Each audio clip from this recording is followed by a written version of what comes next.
이 시간에 예배의 기도를 조재경 권사님께서 해주시겠습니다. 기도드리겠습니다. 우리를 항상 돌보시는 사랑이 많으신 하나님 아버지 감사합니다. 이 시간 수예배로 하나님께 영광을 올려드립니다. 날마다 베풀어 주시는 은혜를 누리면서도 기도하지 못하고 세상에 많은 관심을 두고 살았음을 고백합니다. 회개하오니 용서해 주시고 하나님 없이는 아무것도 할 수 없음을 깨닫고 하나님만 믿고 의지하며 주님 안에서 참된 기쁨과 소망을 가지고 살아갈 수 있게 늘 동행해 주세요. 창원제의 교회를 위해서 기도합니다. 하나님께서 기뻐하시는 교회 되게 해주시고 맡겨주신 직분을 잘 감당하게 하시며 서로 섬기고 배려하고 봉사하며 무슨 일이든지 감사함으로 협력하여 선을 이루는 아름다운 공동체가 되게 해주세요. 육신의 아픔으로 힘듦을 겪고 있는 사랑하는 지체들을 위해 기도하게 하시고 치료하시는 예수님께 모든 것을 맡기며 믿음으로 병 낫기를 구하게 하시고 회복되는 놀라운 은혜를 부어주세요. 세상 속에서도 하나님 사랑, 이웃 사랑을 전하며 게으르고 나타나지 않도록 성령 충만한 삶으로 인도해 주세요. 말씀을 전하실 박강성 목사님께 성령님이 함께 하시고 선포되어지는 말씀이 힘이 있게 하시고 말씀을 듣는 저희들은 말씀에 순종하고 하나님이 함께 하시는 거룩한 삶을 살아갈 수 있게 도와주세요. 감사를 드리며 사랑이 많으신 예수님의 이름으로 기도드리옵나이다. 아멘.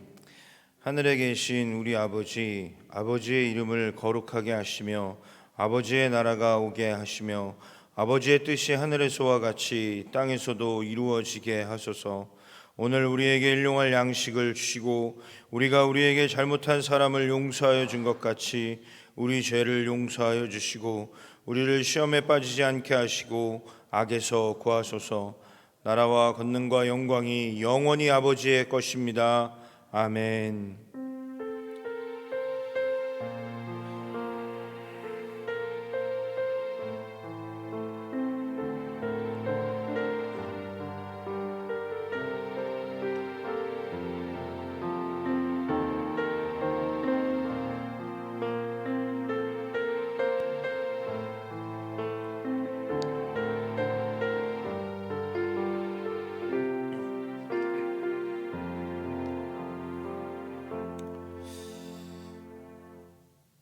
교회 소식 전해드리겠습니다.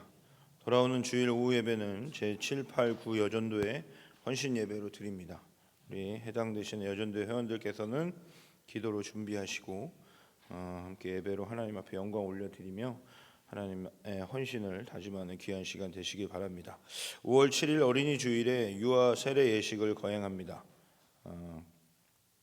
교회 설립 72주년 기념 부흥성회가 5월 7일 주일 저녁부터 10일 수요일 저녁까지 있습니다. 강사는 대명교회를 심호하시는 오세현 목사님께서 오셔서 함께 해주실 것입니다. 이번에는 특별히 낮 집회도 있습니다. 오전 집회도 있으니 모두 참석하셔서 하나님이 우리에게 부어주시는 그 은혜로 나아가는 우리 성도님들 되시기를 바랍니다. 5월 21일 주일에는 교회 설립 72주년 기념 전교인 체육대회가 있습니다. 그날의 행운권 추첨을 위한 선물을 접수받고 있습니다. 많은 성도님들 함께 선물을 주시고 또 나누시고 귀한 시간 되시기를 바랍니다. 캄보디아 단기 선교 광고입니다. 이번 주 주일까지 받습니다. 캄보디아 단기 선교 7월에 우리 17일부터 26일까지 계획하고 있는데 성도님들께서 가길 원하시는 성도님들께서는 사무실로 신청해 주시기를 이번 주일까지 신청해 주시기를 바랍니다. 유치부에 부모님과 함께 드리는 새싹 섬김 예배가 이번 주일 오전 10시 45분부터 2층 유치부 실외에 교회에서 있습니다. 우리 유치부 아이들을 두신 우리 부모님들을 그리고 또 손자 손녀와 함께 예배하기를 원하시는 분들은 오전에 일부 예배를 드리시고 함께 예배할 수 있는 귀한 시간 되시기를 바랍니다. 고 김봉출 성도님, 김행효 권사님의 부친이시며 이양혜 권사님의 시부이신 고 김봉출 성도님께서 오늘 소천하셨습니다. 그 빈소는 진해 연세병원 1호실에 계십니다. 내일 오전 10시에 입관 예식이 있습니다. 교회에선 9시 30분에 출발합니다. 함께 하고자 하시는 분들은 9시 30분까지 교회로 와주시길 바라고, 또 아버님을 하늘나라로 보내신 우리 가족들의 그 마음을 위로하기 위해 오늘 이 밤에 함께 기도해 주시기를 부탁드리겠습니다. 예, 우리 앞뒤 좌우분들과 함께 인사 나누도록 하겠습니다. 안녕하십니까, 박강선 목사입니다. 오늘도 주님 안에서 늘 평강하시기를 바랍니다. 예, 우리 말씀 보도록 하겠습니다. 오늘 함께 보실 말씀은 야고보서 2장 1절로 13절까지의 말씀입니다. 야고보서 2장 1절로 13절까지의 말씀, 신약성경 372쪽에 있는 야고보서 2장 1절로 13절까지의 말씀, 우리 함께 봉독하도록 하겠습니다. 내 형제들아, 영광의 주 곧 우리 주 예수 그리스도에 대한 믿음을 너희가 가졌으니 사람을 차별하여 대하지 말라. 만일 너희 회당에 금가락지를 끼고 아름다운 옷을 입은 사람이 들어오고 또 남루한 옷을 입은 가난한 사람이 들어올 때에 너희가 아름다운 옷을 입은 자를 눈여겨보고 말하되 여기 좋은 자리에 앉으소서 하고, 또 가난한 자에게 말하되 너는 거기서 있든지 내 발등상 아래 앉으라 하면 너희끼리 서로 차별하며 악한 생각으로 판단하는 자가 되는 것이 아니냐. 내 사랑하는 형제들아, 들을지어다. 하나님이 이세를 택하사 믿음에 부요하게 하시고 또 자기를 사랑하는 자들에게 약속하신 나라를 상속으로 받게 하지 아니하셨느냐. 너희는 도리어 가난한 자를 없인 여겼도다. 부자는 너희를 억압하며 법정으로 끌고 가지 아니하느냐. 그들은 너희에게 대하여 일컫는 바 그 아름다운 이름을 비방하지 아니하느냐. 너희가 만일 성경에 기록된 대로 내 이웃을 사랑하기를 내 몸과 같이 하라 하신 최고의 법을 지키면 잘하는 것이거니와, 만일 너희가 사람을 차별하여 대하면 죄 짓는 것이니 율법이 너희를 범법자로 정죄하리라.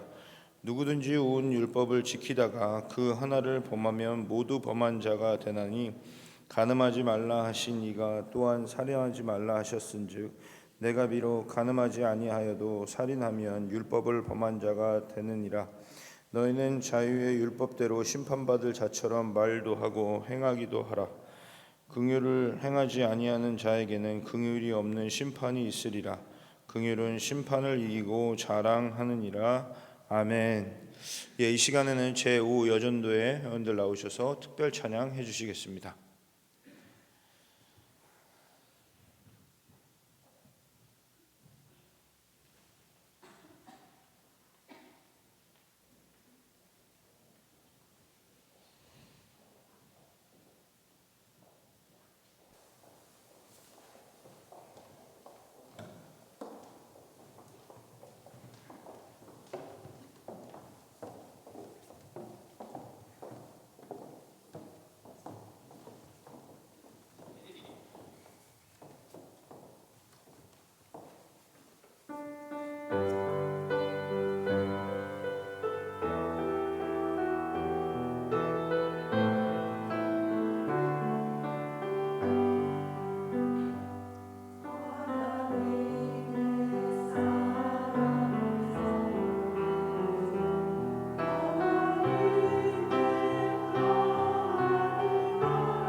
네, 귀한 찬양 감사합니다. 예, 야고보서를 함께 보고자 합니다. 야고보서는 아주 강력하게 야고보서를 읽는 독자들에게 행함에 대해서 말하고 있습니다. 그래서 야고보서는 사도 바울이 전했던 많은 서신서들과는 조금 다른 모습으로 보여지기도 합니다. 그래서 종교개혁자인 마틴 루터는 야고보서를 비신학적인 것으로 거부하기도 했습니다. 왜냐하면 너무 상반되는 거예요. 사도 바울은 믿음으로 구원을 얻을 수 있다라고 이야기하는데 야고보서는 행함이 없는 믿음은 믿음이 아니다라고 이야기합니다. 그렇게 이야기를 하다 보니까 마틴 루터는 야고보서를 거부합니다. 그런데 그런 오해는 금세 사라지고 말았습니다. 왜냐하면 바울의 신학을 부정하거나 바울의 서신서들을 부정하는 것이 아니라 다른 이야기를 하는 것이 아니라 바울이 이야기하는 그 서신서의 내용들 그리고 신학적인 내용들을 잘못 인식하고 있는 자들에게 제대로 된 바울의 그 신학적인 견해와 함께 그 바울의 어떤 그 사상을 그리고 바울이 강조했던 그 내용들을 더 강력하게 이야기해주고 재정립시켜주기 때문입니다. 야고보서는 바울이 살던 시대가 아닙니다. 바울이 교회들에게 편지하던 시대가 아니라 바울 이후에 쓰여진 말씀입니다. 그러다 보니까 문제가 생기기 시작하는데 어떤 문제냐면 바울이 있을 당시에는요, 바울이 교회를 다니면서 그리고 교회들에게 편지를 하면서 그 신앙을 가진 그 성도들에게 어떻게 신앙생활을 할 것인지 그리고 너희가 어떻게 믿음을 지켜야 하는지 그리고 예수께서 왜 이 땅에 오셨는지에 대해서 아주 강력하게 이야기해주고 있습니다. 그런데 사도 바울이 순교를 당한 이후에 교회의 많은 성도들은 여러 가지 생각을 갖게 됩니다. 첫 번째는 두려움입니다.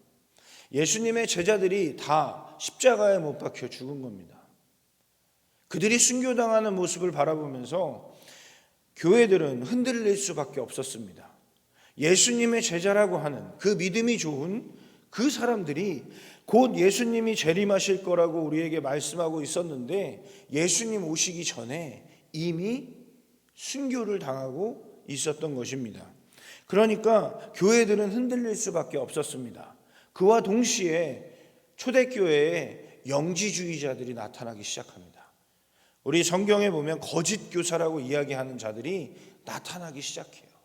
그들은 아주 편협한 신앙을 가지고 아주 편협하게 많은 성도들을 정말 그 헷갈리게 만들어버리는 그런 상황으로 이끌어져 가기 시작합니다. 그래서 야고보서는 그런 혼란스러운 상황 속에서 교회에게 편지하고 있는 것입니다. 어떤 교회, 한 교회가 아니라 모든 믿는 자들에게 이야기하고 있는 것입니다.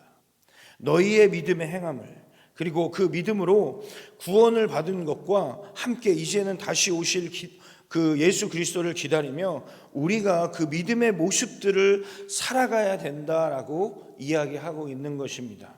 믿음의 자녀들은 듣는 것에서 멈추는 것이 아니라 그 들음에서 나는 그 행함을 통해서 믿음의 흔들림이 없이 살아가야 합니다. 우리의 믿음은 언제든지 흔들릴 수 있거든요. 아까도 말씀드렸듯이 초대교회가 왜 그 흔들림을 갖게 되냐면 제자들이 다 순교를 당한 거예요. 제자들이 범죄를 저질러서 순교를 당한 게 아닙니다. 그들이 누군가를 살인을 저지르고 누군가의 것을 강제로 빼앗고 누군가에게 해를 입혀서 죽은 것이 아니에요. 그들이 죽은 이유는 단 하나입니다. 바로 예수 그리스도를 믿고 그리고 그 예수 그리스도의 복음을 전한 것뿐이 없습니다. 그런데 그 초대교회의 그 제자들이 다 죽음에 이르게 된 것이죠.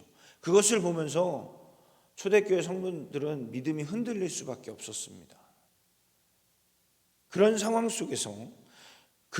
속에서 그 흔들림 없는 믿음으로 나아가기 위해서 우리가 그 믿음의 기반을 두고 이제 우리의 삶에서 우리가 그리스도의 사람으로 행함을 가져야 된다라는 것이죠.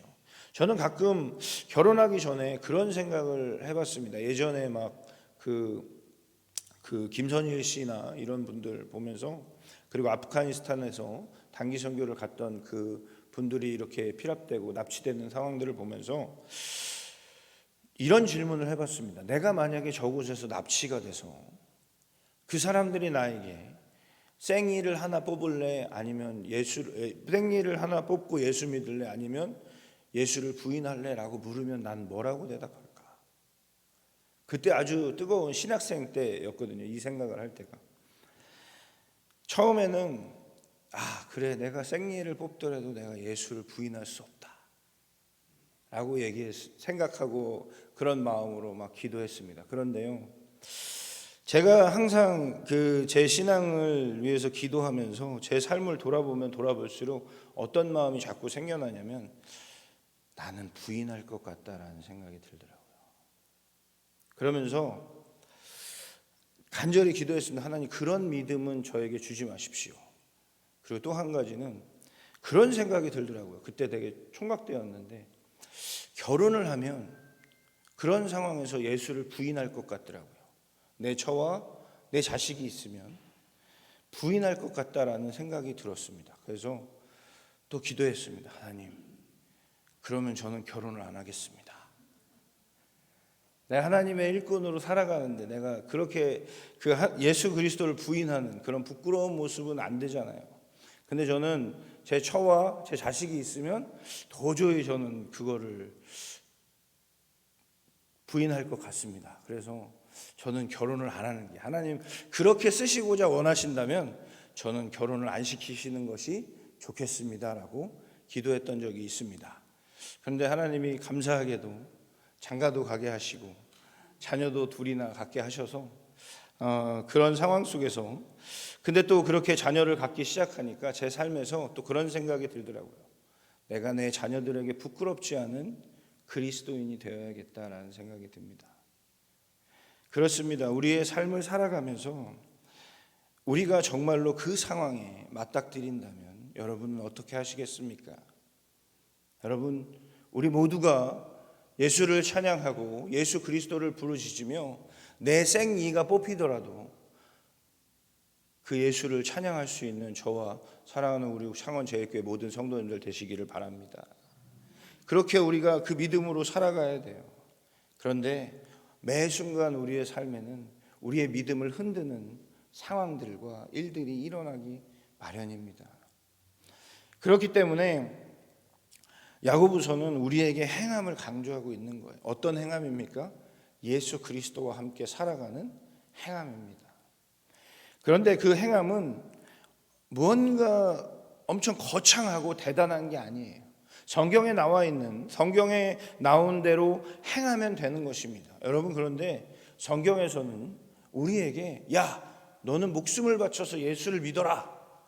너는 네 팔 한쪽을 내주고 누군가를 사랑해라. 이렇게 말하지 않습니다. 뭐라고 말합니까? 내 자신을 사랑하는 것 같이 이웃을 사랑해라. 나를 사랑하는 것 같이, 나를 사랑하는 것 같이 이웃을 사랑하라라고 말씀하십니다. 그런데 여러분, 내가 나를 사랑하는 게 거창한 사람들도 있어요. 그죠? 막 좋은 비싼 옷을 입고 신을 신고 좋은 차를 타고, 이게 다 나를 사랑하기 때문에 자기 애가 너무 강해서 그런 사람들도 있지만, 대부분의 사람들은 어떻습니까? 대부분의 사람들은 그렇게 살지 않습니다. 그렇다고 해서 나를 사랑하지 않지 않아요. 나를 사랑합니다. 나를 너무 사랑해요. 저도요, 좀 뚱뚱하고 배 나왔지만 저를 사랑합니다. 엄청 사랑해요. 저를 엄청 사랑합니다.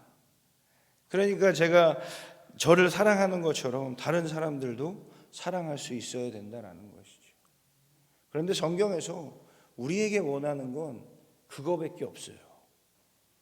성경의 말씀대로 나와 살아가야 하는 어떤 성경 말씀대로, 성경에 기록된 대로 살아가야 된다. 어떤 삶이냐? 다른 게 없습니다. 나를 사랑하듯 남을 사랑하는 거예요.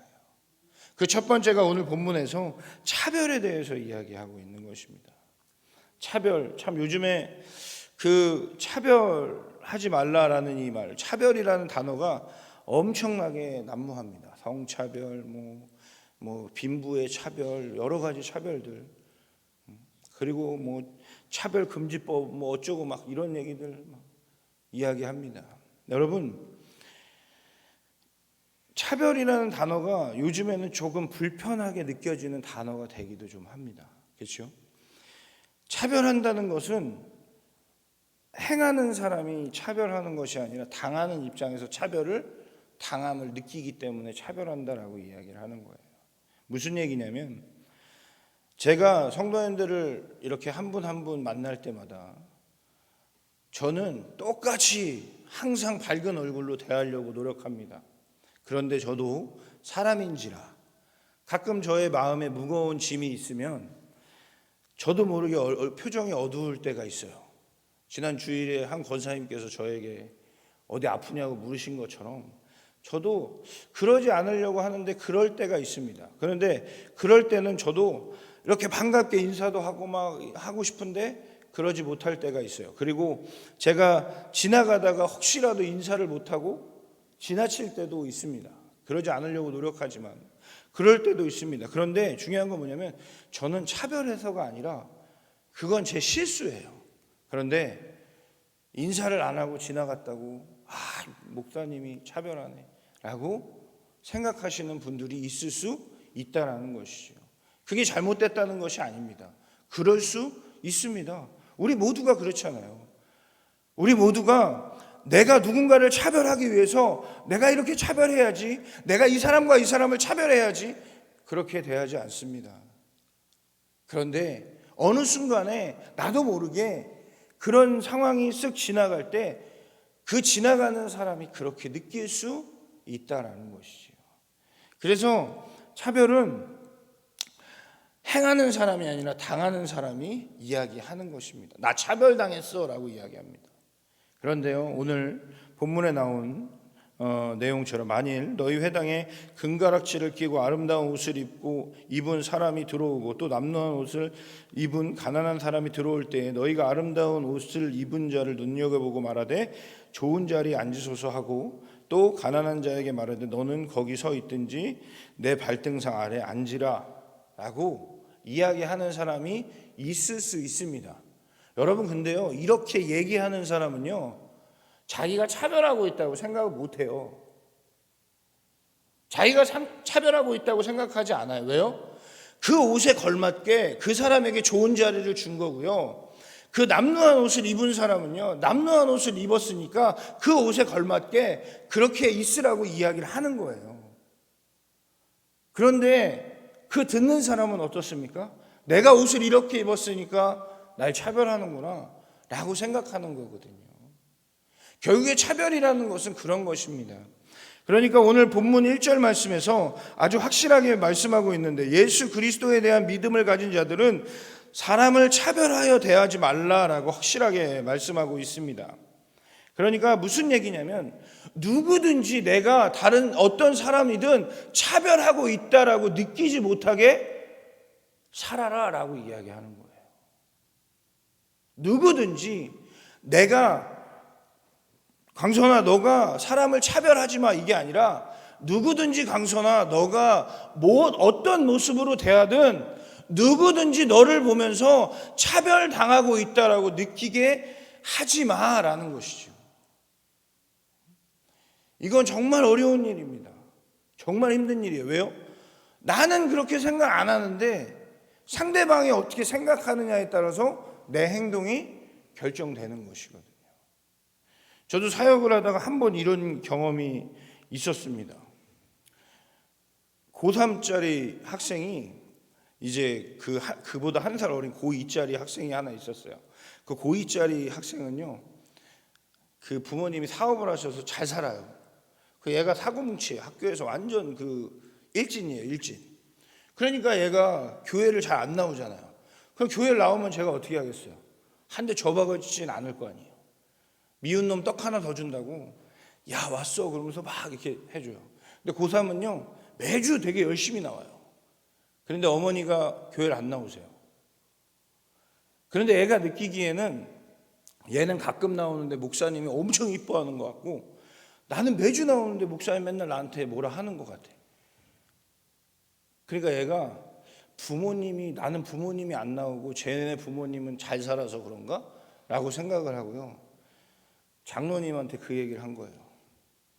근데 더 당황스러운 건 장로님이 그 얘기를 듣고요.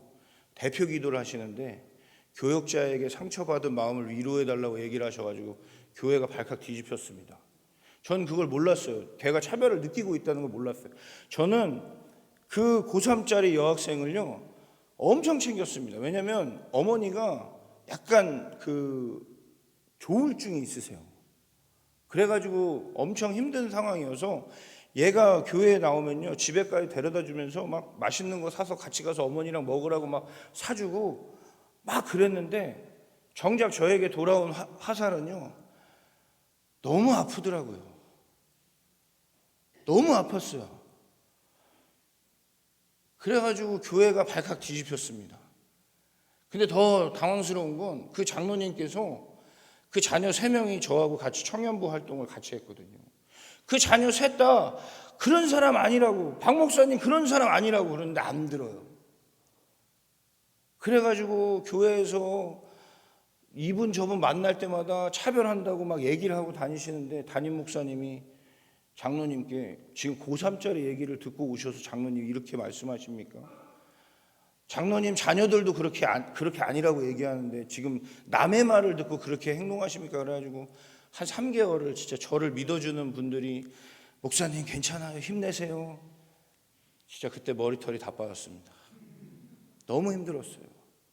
마음이 너무 아프더라고요. 근데 그때 깨달았어요.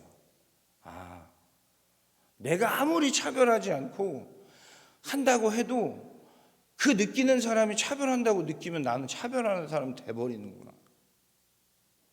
그래서 그때부터 저는 제 삶에 한 가지 목표가 있습니다. 뭐냐면 누구든지 나를 만나면 차별한다라는 마음을 들지 않게 해야겠다라는 마음이 있어요. 내가 어떻게 할 수가 없거든요. 그러니까 제가 엄청나게 노력해야 돼요. 제가 어떤 한 분에게 5개를 주면요, 이분한테는 6개를 줘야 돼요. 그럼 다른 분한테 몇 개를 드려야 될까요? 한 7개 드려야 돼요. 그래야지 저는 제가 만나는 모든 사람을 차별하지 않는 겁니다. 여러분, 그런데 사람은요 감정의 동물이다 보니까 제 마음을 상하게 하고 힘들게 하는 사람을 보면 저도 쉽지 않습니다. 그렇죠? 쉽지 않죠. 저도 모르게 그런 표정들과 그런 모습들이 나가기도 하고요. 그렇게 또 대하기도 합니다. 제가 학생부 사역을 이제 한 15년 정도 했는데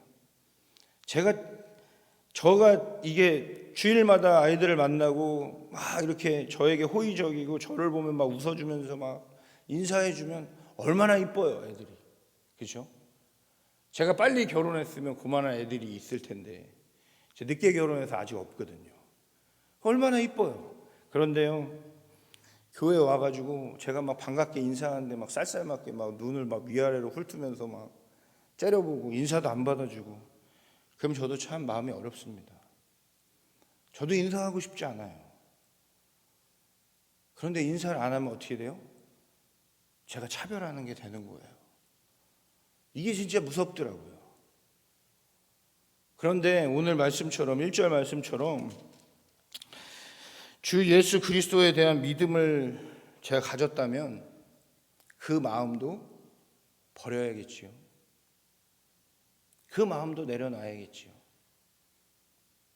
그게 참 어렵습니다.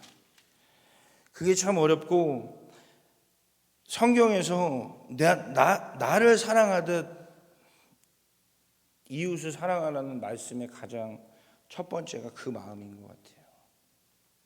그래서 우리 속담에 이런 아주 좋은 속담이 있죠.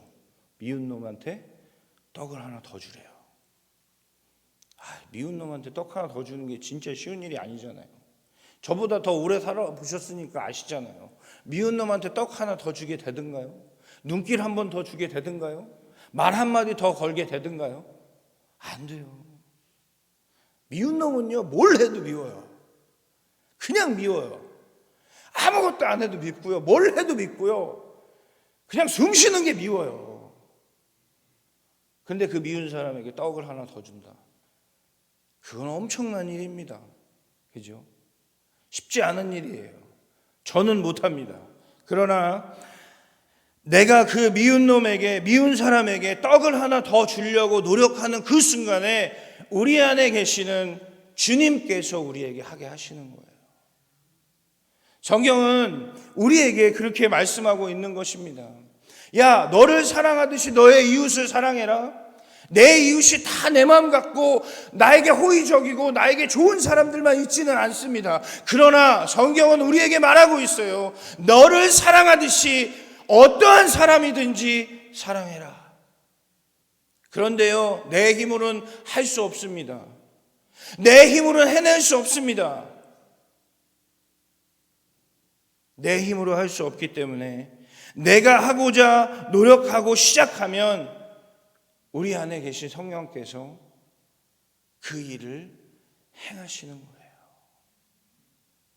행하시는 거예요. 사랑하는 성도 여러분, 우리 안에 계신 성령께서 그렇게 일하게 하실 줄 믿습니다. 모든 자들에게 차별하지 않고 내가 만나는 모든 사람들이 정말 박 목사는 차별을 안 해. 한결같아. 사람이 어떻게 한결같습니까? 사람이 어떻게 한결같아요? 그럴 수 없습니다. 그런데 우리가 그 한결같은 마음으로, 그 삶으로, 그 행동으로 살아가야 된다라는 거죠. 왜요? 그 예수 그리스도를 믿는 믿음으로 살아가야 된다라는 것입니다. 사랑하는 성도 여러분, 그리고 우리가 그렇게 살아가야 하는 이유가 무엇입니까? 우리는 예수 그리스도의 십자가의 은혜를 입은 자들이고 예수 그리스도의 십자가의 은혜로 구원받은 자들입니다. 그리고 하나님의 사랑으로 구원을 받았다면 이제 우리는 그 성경에 나와 있는 말씀대로 살아가야 된다라는 것이죠. 그러기 위해서 우리가 첫 걸음을 걸어야 합니다. 첫 걸음을 걸기 시작하면 우리 주님께서 우리 안에 일하기 시작하세요. 내가 미워하는 사람을 미워하는 마음이 아니라 그 마음을 변화시켜서 그를 향한 긍휼한 마음을 주실 줄 믿습니다. 여러분, 하나님이 우리를 보실 때 어떠한 마음이실까요? 하나님이 우리를 보실 때, 아니 하나님이 저를 보실 때 하나님 어떤 마음이실까요? 하나님 평생에 내가 너를 사랑한 걸 후회해 라고 하실까요? 아니요. 제가 세상적인 눈을 가지고 세상의 방법으로 내 생각으로 살아간다 할지라도 하나님은 한결같이 저를 바라보시고 저를 사랑하시고 저와 함께 하기를 원하시는 분이 바로 하나님이시잖아요. 그 하나님의 사랑을 입은 우리가 그럼 이제 우리는 어떻게 살아야 됩니까? 하나님과 같이 한결같이 살기를 노력해야 될 줄 믿습니다. 사랑하는 성도 여러분, 오늘 말씀에 보면 율법에 대해서 이야기하면서 율법을 하나를 범하면 모두 범한 자가 된다라고 이야기합니다.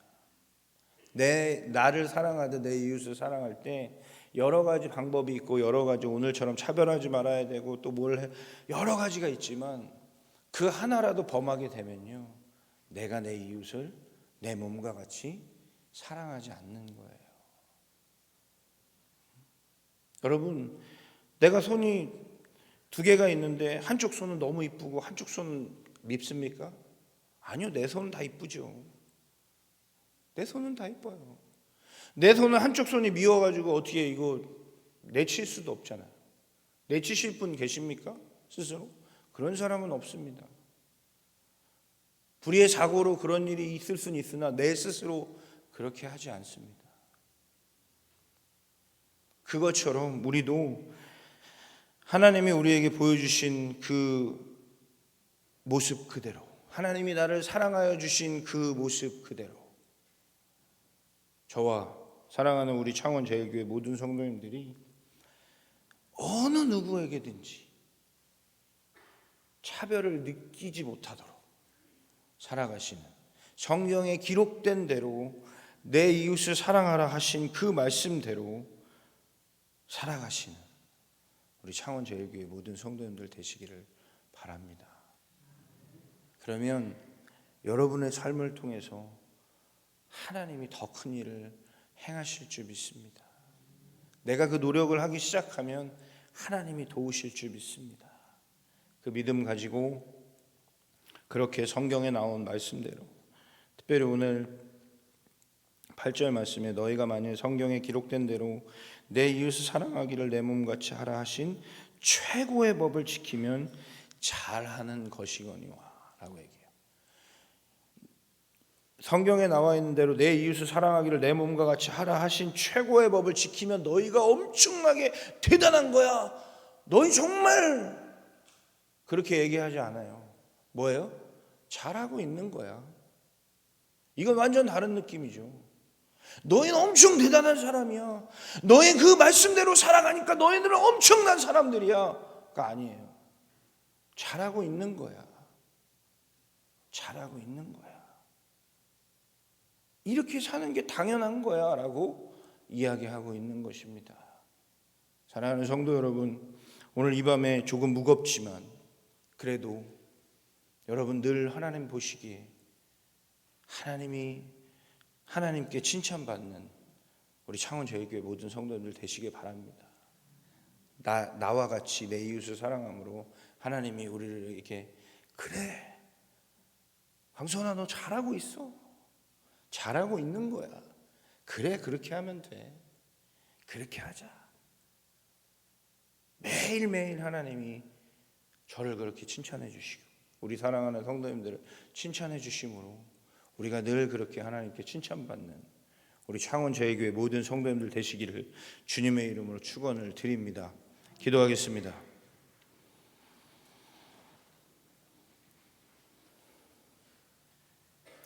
사랑의 주님,